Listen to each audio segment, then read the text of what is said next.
Une vraie œuvre d'art d'ingénierie. Près de 220 tonnes s'apprêtent à rejoindre leur abri grâce à des grues impressionnantes. Et encore ici, ce n'est que la moitié de l'arbre manivelle. 3 mois après le début du chantier sur le continent, c'est une journée particulière qui commence pour les ingénieurs de CMA-CGM. C'est là, en effet, qu'une pièce centrale est mise au point.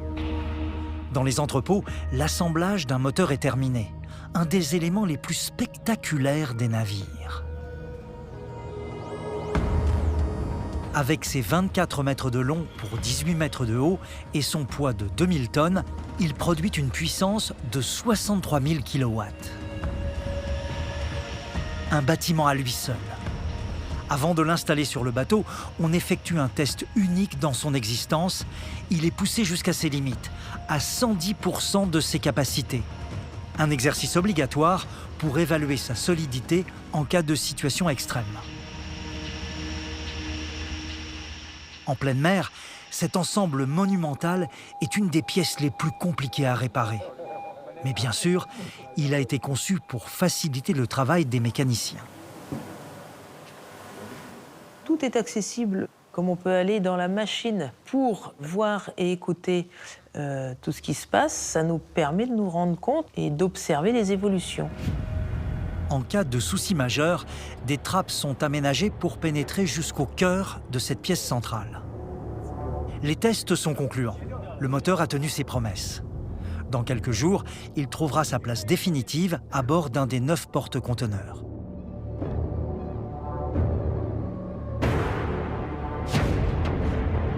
« 9 bateaux, c'est 9 moteurs à construire dans un délai très court. Alors, ils sont produits quasiment à flux tendu. À quelques dizaines de mètres du premier moteur, le deuxième débute son assemblage. Une étape déterminante, car il faut accueillir la pièce principale, l'arbre manivelle. L'arbre manivelle, c'est cet axe qui va relier le moteur à l'hélice et la faire tourner. Il pèse 220 tonnes. Inséré dans la partie basse du moteur, il est mis en mouvement grâce à 12 pistons. Là, on est sur le cœur du navire. C'est ça qui va transmettre la puissance, c'est le muscle du navire. Tout d'abord, cette pièce est impérativement graissée. Les pistons ne seront connectés que plus tard, lorsque l'arbre manivelle sera en place. Une vraie œuvre d'art d'ingénierie. Près de 220 tonnes s'apprêtent à rejoindre leur abri grâce à des grues impressionnantes. Et encore ici, ce n'est que la moitié de l'arbre manivelle.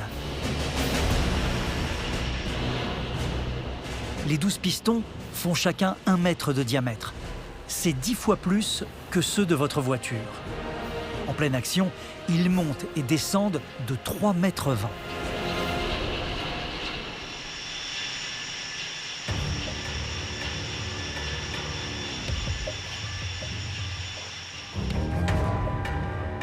Le moteur doit maintenant rejoindre sa place définitive sur un des navires.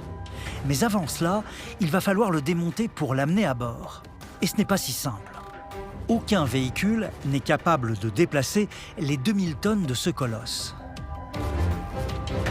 Alors, il est divisé en 6 parties, chacune transportée par bateau jusqu'au chantier. Cette pièce est la partie principale. Elle contient l'arbre manivelle. Ce morceau est ensuite descendu. Avec ses 350 tonnes, un contact direct avec le sol, sans protection, déformerait le métal sous son poids. Alors, il est calé sur des pieds. Ce support, bien que temporaire, est solidement fixé.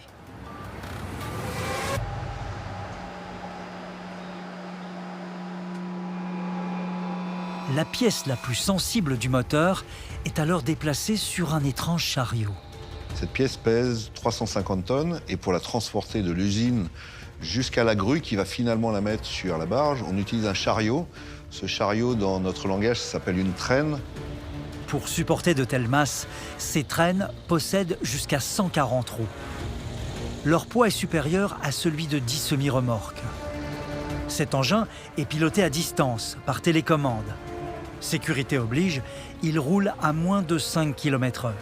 C'est un transport extrêmement lent, ce qui est important quand on transporte une pièce aussi sensible que la partie basse du moteur. Quand la traîne arrive près de la barge, le bateau l'attend déjà.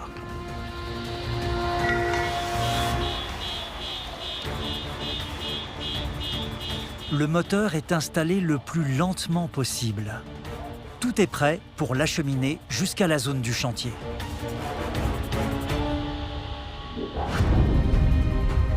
Pour faire avancer les porte-conteneurs pesant 300 000 tonnes une fois chargés, le système de propulsion se termine par une hélice à la forme unique. Son hydrodynamisme permet de maximiser son efficacité. Les pales sont étudiées de manière à ce que les filets d'eau le long de la coque et qui arrivent à l'hélice aient un passage optimum. Le nombre de pales est aussi étudié pour diminuer la consommation en combustible. Retour sur l'île, au cœur du chantier. Cette pièce a été conçue en Allemagne et fabriquée en Chine. Voici l'hélice. Elle pèse 92 tonnes pour 10 mètres de diamètre. Et c'est cette unique hélice qui va permettre de propulser le navire à 21 nœuds, ce qui représente environ 40 km/h. Elle est raccordée à cette immense pièce d'acier ronde. On l'appelle l'arbre porte-hélice, car c'est lui qui entraîne sa rotation. L'arbre porte-hélice va transmettre une puissance de 85 000 chevaux à l'hélice. Donc le but du test aujourd'hui, c'est de s'assurer que la surface de contact entre l'arbre et l'hélice soit parfait. Autrement dit, la compatibilité des deux éléments doit être de 100%. Aucun écart ne peut être toléré. À pleine puissance, le moindre jeu entre les deux pièces aurait des conséquences irréparables. Pour effectuer ce test, on utilise un colorant, le bleu de méthylène. Une fois les deux pièces insérées l'une dans l'autre, les traces de bleu vont révéler tous les points de jonction.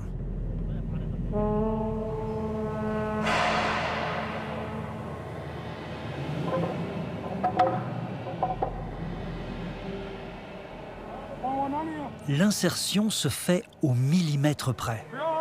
Il ne faut surtout pas forcer. 52,5.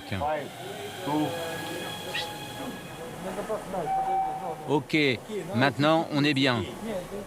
Petit à petit, l'arbre est remonté. L'hélice et l'arbre porte-hélice se sont idéalement imbriqués.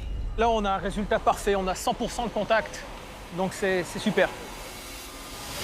Opération réussie. Prochaine étape, les deux pièces seront réassemblées directement sur le navire.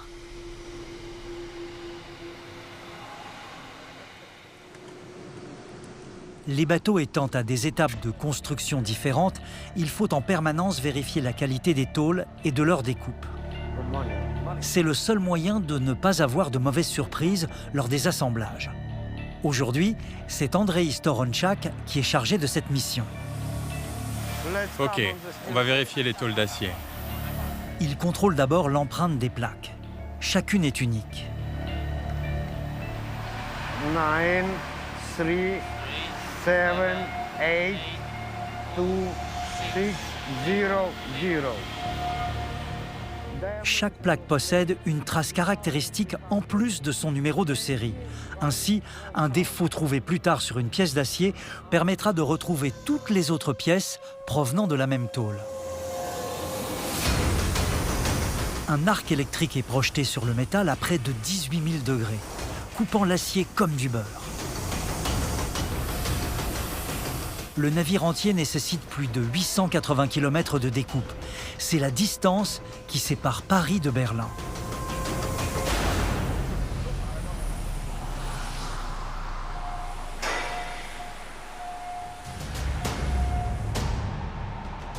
Ici, pas de robots high-tech, très peu d'automatisation. Tout se joue entre les machines industrielles et la main de l'homme. Chaque ouvrier y a sa place. Déjà, des parties d'un nouveau bateau prennent forme. Ces plaques peuvent maintenant être assemblées pour former des blocs.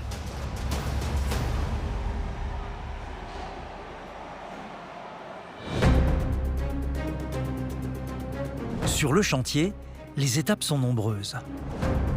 Entre construction, aménagement et inspection, Maintenant, je dois m'assurer que tout est bon. il est maintenant temps de poser le dernier bloc.